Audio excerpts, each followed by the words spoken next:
Ken Nelson here. Welcome to my kitchen. This morning I woke up dreaming of ballerinas and nutcrackers and cinnamon and spice and all the wonderful things in the world. And I realized I hadn't made my pudding for Christmas. Time-honored tradition of making a steamed pudding. The spices, the raisins, the dried fruit, the brandy, ooh, all of the good stuff that I love and have made for years. So today I'm going to take you on a journey of making steamed pudding. It's really pretty simple. It just has kind of an odd list of ingredients.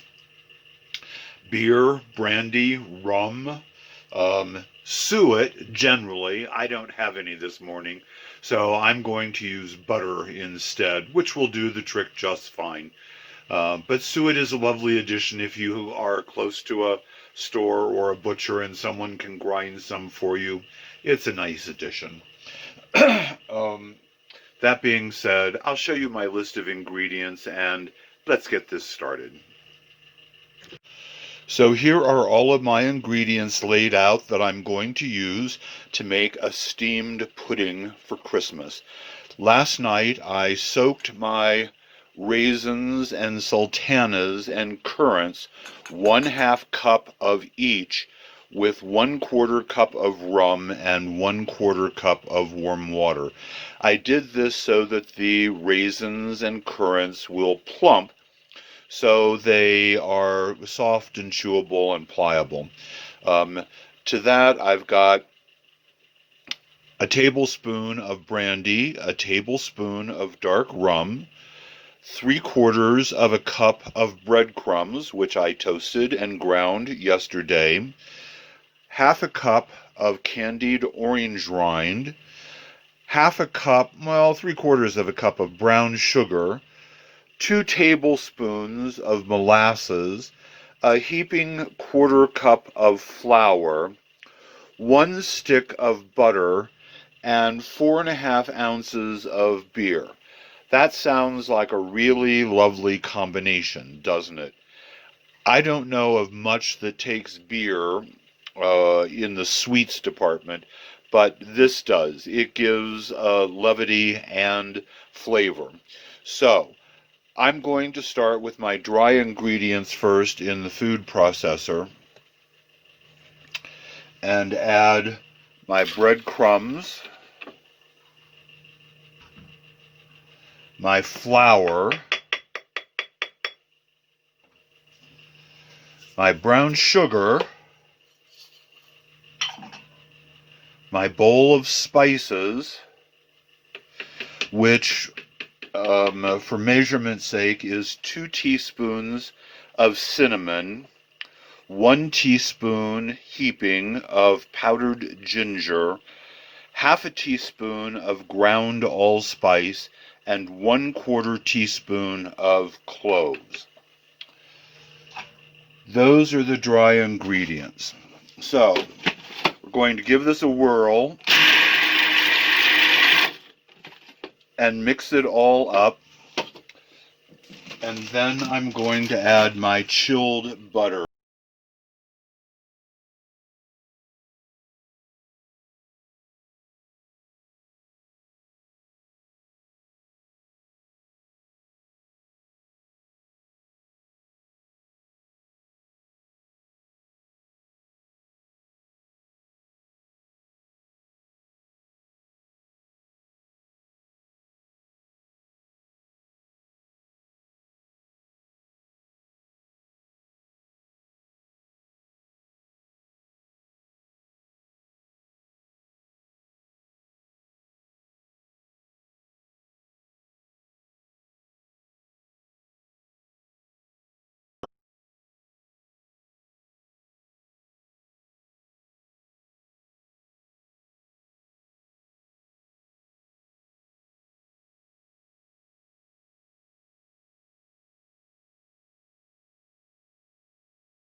Rind, and the incorporating the liquid is just easy to do in a bowl.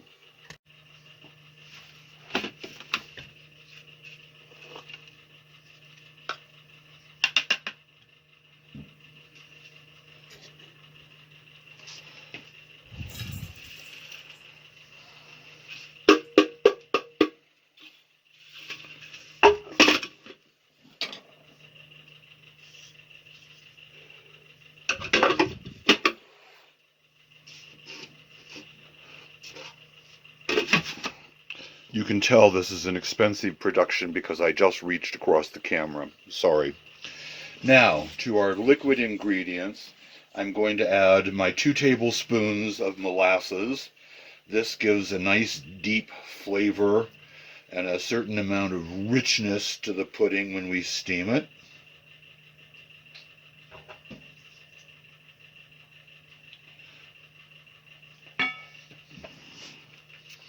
And I'm going to add my brandy and rum. Going to add a half cup of candied orange rind, which I made. This is not a commercial product. Orange rind, if you cut it up into small pieces, very finely done, an eighth of an inch or less, and add a cup of sugar to it, and a little bit of water, makes for and then boil it until until the water evaporates. Will give you candied orange rind. So unlike the commercial stuff that tastes all sugary and what have you, this is going to have just a lovely orange flavor with a little bit of sugar, but just not so gooey sweet. So I'm mixing this all together. This is forming kind of a thick, well, it's not really a paste yet, but it's getting there. It's kind of thickening up. And now the last thing we have to add is the beer. And I measured this out for 4.5 ounces, but I want to add this kind of slowly because I don't want a wet, sloppy mix out of this.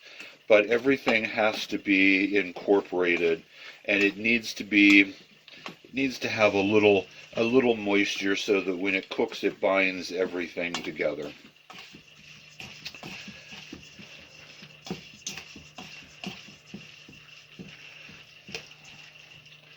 And because the breadcrumbs were dry, we're going to add just a little more. So I'm going to venture to say we've maybe added about 3.5, 4 ounces of beer to moisten this and make this a nice mix. You can see that this has moisture. It's not like cake batter because there's not a lot of flour in here. It's mostly breadcrumbs, and this is dried fruit. That being said, these are the things that I happen to have in my pantry and freezer and kitchen today. If you don't have these things and you have other dried fruits such as dried apricots or candied ginger or raisins, any of those things could be used. You could use an apple, but you want to be careful with the apples because they don't really add much in terms of flavor, and it's nice to have something that's going to add to the mix. But any of the dried fruits pretty much work out well. Some people like to add walnuts. I don't particularly care for them in a steamed pudding. I don't want to bite into something and have a crunch happen. So dried fruit has always been the tradition, and currants and raisins and sultanas are generally the thing that are used because that's what's available at this time of year if you don't have a lot of refrigeration. So you can see the breadcrumbs have soaked up the beer. This is nicely wet, and the butter has been incorporated, and that's going to make for a nice rich circumstance. Now we're going to use a mold. I happen to have a steamed pudding mold. Actually, I have a couple of them. I have a small one and I have a large one. These have lids and make it easy to put a lid on. If you don't have a pudding mold, you can use a regular bowl, just like this. We're going to grease this heavily on the inside, and you do the same thing in a bowl, and then you put your pudding or your filling in there, put aluminum foil over the top, tie it with a string really tightly because this has to sit in a pot with water about halfway up the side for about 3 hours for a small one. Now I'm going to use a pressure cooker and do mine, and I'm only going to cook it for about an hour, which on a small mold should work out nicely. At the end of that hour, I'll double check the color. It should be a nice dark brown color in the mold. If it's not, and it still looks like the batter color, kind of light, then I'll put it back in and I'll cook it for just a little longer. This has to cook. This has to set. Oh, thank you. Eggs. I forgot the eggs. We have 2 eggs that need to go into this mix. I'm getting the cart before the horse. So, because the eggs are what help to bind this all together and make it settle. I'm so glad I saw them sitting there. Otherwise, I would have made this without the eggs and we would have had a sticky, gooey mess. Okay, let's get the eggs in. It's not too late because they'll incorporate, now that everything is nice and liquid, they will incorporate and do really well. Want to make sure the eggs get dispersed throughout the pudding. There we go. That's looking much better. Not so crumbly. It's looking more like a batter now. Boy, I'm sure glad I saw those sitting there. I would have had an ugly mess for you.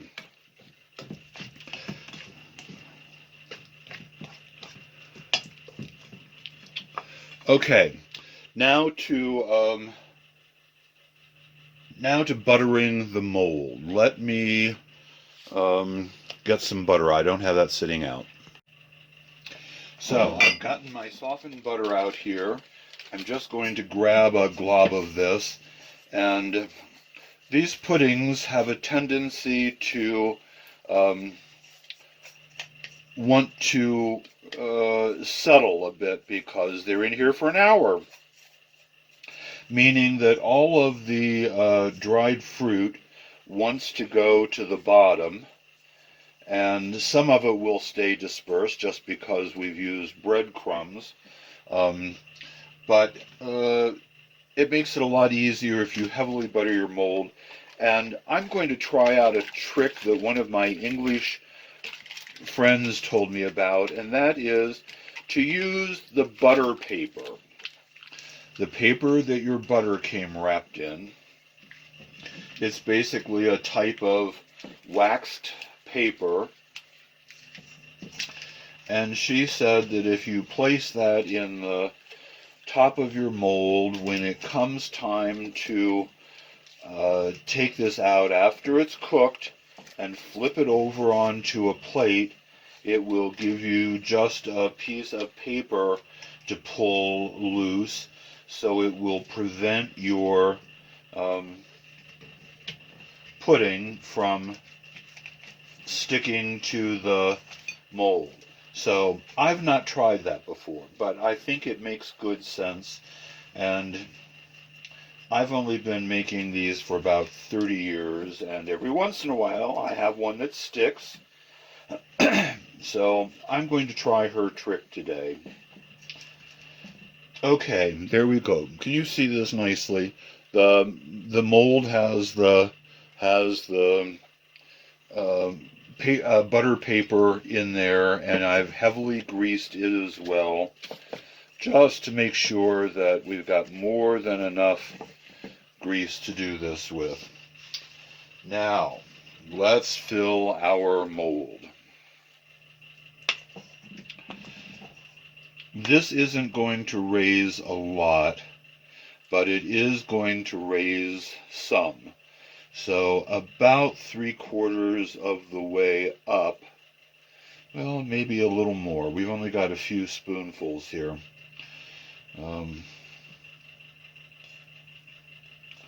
I don't want to have to do a separate mold, so we're going to tempt the fates and just use all of this. And I'm going to kind of pack this down in.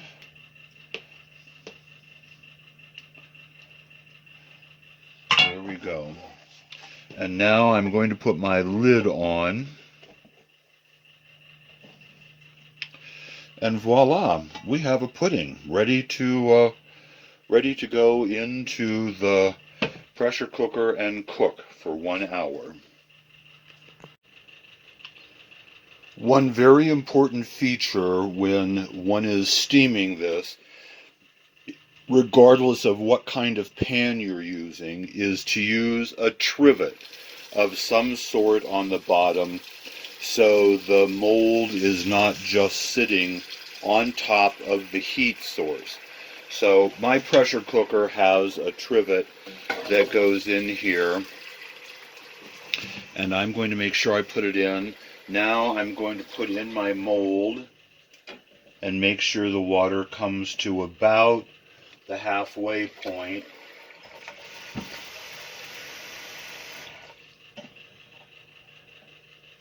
Okay, that ought to be tons for one hour. I don't know if you can see where the water is or not. It's kind of tricky with the mold being the shape that it is, but it's just about halfway up the top of the mold. Now, I'm going to put the top on this and heat the water on top of the stove, and in an hour we'll be back and see how this looks.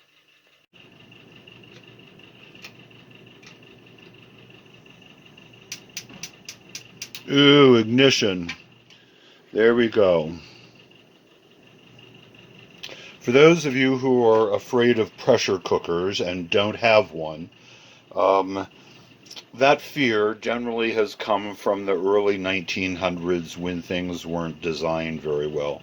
But these days they have fail-safes that make them very safe in which to use.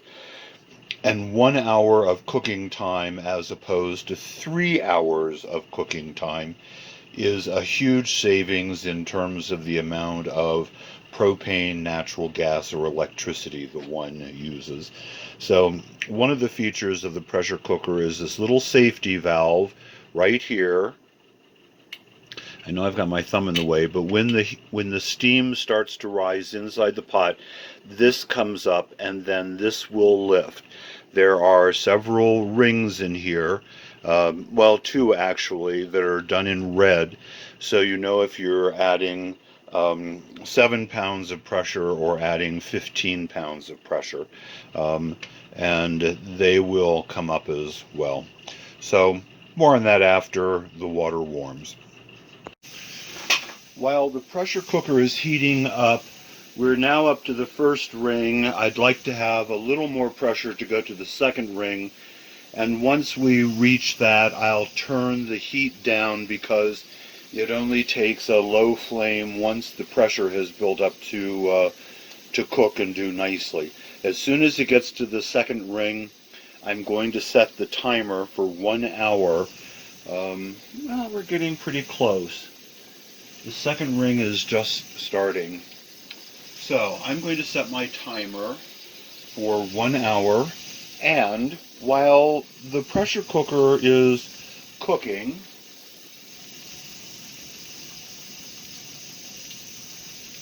I'm going to make some hard sauce. And I'm going to do that by using 1/2 of a stick of butter. I'm going to put it over very low heat to melt it. I don't want it bubbling and hot, but just thoroughly melted, because the ingredients we're going to use are powdered sugar, and I'm going to use bourbon in mine. That's the definition of a hard sauce: sugar, butter, liquor. If you're going to serve this to kiddos in your house, you may want to melt the butter, add the sugar, and then add milk or orange juice or a non-alcoholic substance. But since there's just me. I can have whatever I want, and I happen to like the flavor of bourbon. If you wanted that flavor and you wanted to serve it to children, you could always warm it ever so slightly over a pan of water until the alcohol evaporated, giving you the taste of the bourbon without any of the alcohol. My butter is almost melted. I'm going to turn the heat off and just let it finish melting on its own. The reason I like to melt the butter instead of using just softened butter, it just seems to incorporate with the powdered sugar much more readily and become much more uniform. And with only 3 ingredients, it's important that that happens and forms a nice, smooth, silky sauce to use on our plum puddings, on our Christmas pudding. There aren't any plums in this one. If we were using plums or figs or dates, we could call this a figgy pudding or a plum pudding, but this is just a Christmas pudding. So now to my melted butter, I'm going to add some powdered sugar. And I'm going to say there's probably 1.5 cups of powdered sugar that I'm going to add, and then I'm going to use a whisk and just mix this around. The butter is going to get incorporated into the sugar, and you're going to end up with just kind of a thick paste. And I have a little bottle of bourbon here that I'm going to add. I think this is about 1 ounce or 1.5 ounces. It's not a whole lot, but stirring that in is going to make this a much looser sauce as it is.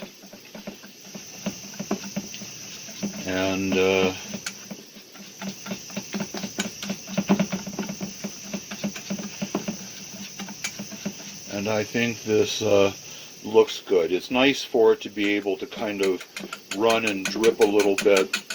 This will set up and be a little firm, so when we're ready to use it, I'll put my glass jar into a pan of warm water and make sure that this gets warmed so that it will become nice and silky.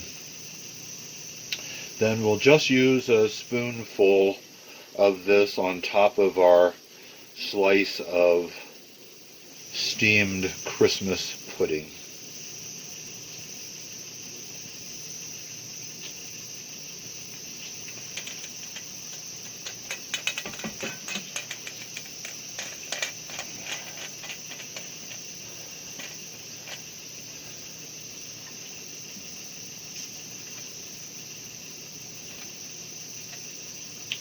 Okay, there's the last little dribble of hard sauce. Now I'm going to clean up the top and clean up my jar, and I'm going to taste it.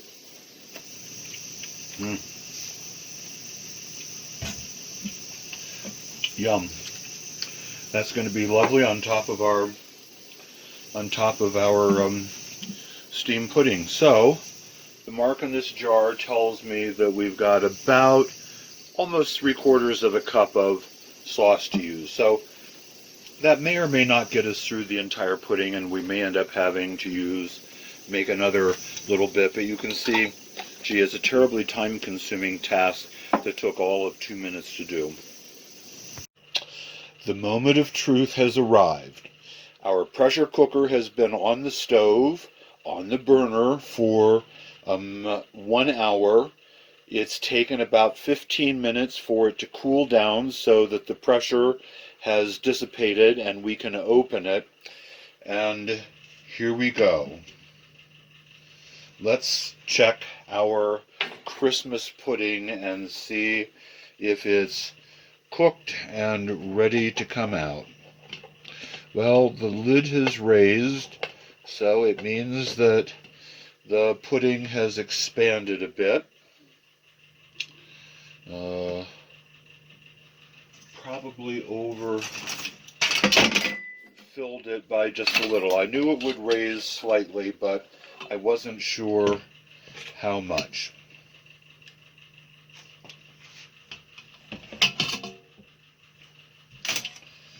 Now, let's save the hot water in case.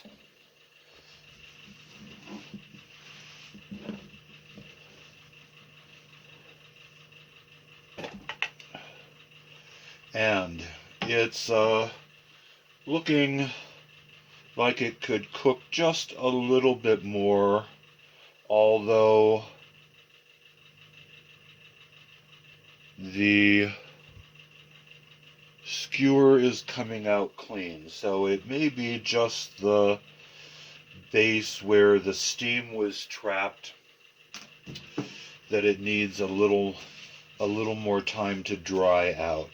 The edges, as you can see, are nicely firm, and that's the way it should look.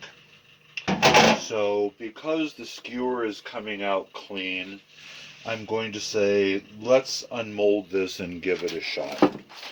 So here I've got my plate with a layer of parchment paper on it. And I'm just going to turn this over. We're going to let this rest for just a few moments, and hopefully it will release. There we are. Isn't that lovely? And I don't know if you can see this easily, but our butter paper is still inside the mold. And there's a little filling that seeped underneath the butter paper, but you can see how beautifully it's turned out. I'm going to be a big fan of using butter paper from now on. So, from here, this needs to cool. It's a little gelatinousy, a little wobbly, and when the pudding cools, we'll have a plum pudding. In the meantime, once it cools, we'll wrap the corners of parchment paper up around it and seal it with probably a clothespin. Put it into a cool, dark area, preferably not a refrigerator, but some place that's under about 50 degrees, and let it set and let the flavors meld together. I don't usually keep these around long enough to brandy them, but if you've done these 6 or so weeks in advance, the tradition is to pour brandy over them to soak into the cake to keep it moist. Well, it's not really a cake, the pudding. So when this is served, generally one steams the pudding lightly to warm it up and then slices it, warms up your brandy sauce or your hard sauce, and then put a drizzle over it. I'm sorry you're not here. The aromas from the cinnamon and the ginger and the raisins and the molasses just is elegant. So unlike fruitcake, that's all sugary, sweet, citrus and fruits that are dyed and colored and what have you, this is just a nice natural dessert, and a very thin slice, 1/4 to 3/8 of an inch with a little topping, is a magnificent end to the meal.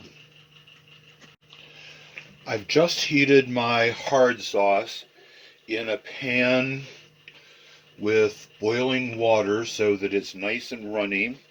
I've cut the heel end off of my Christmas pudding, and I'm just going to drizzle a little of this sauce over it. I could eat the sauce all by itself, but I know the pudding is going to be sublime just because it has all of the lovely raisins and currants and sultanas and molasses and cinnamon and what have you in it. So, one bite of pudding.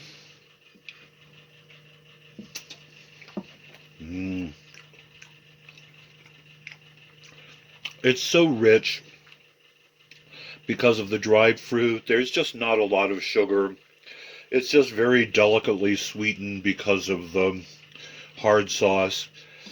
There's just no comparison between fruitcake and a steamed pudding for the holidays. This is absolutely sublime. Hope you have a good holiday season. Cheers!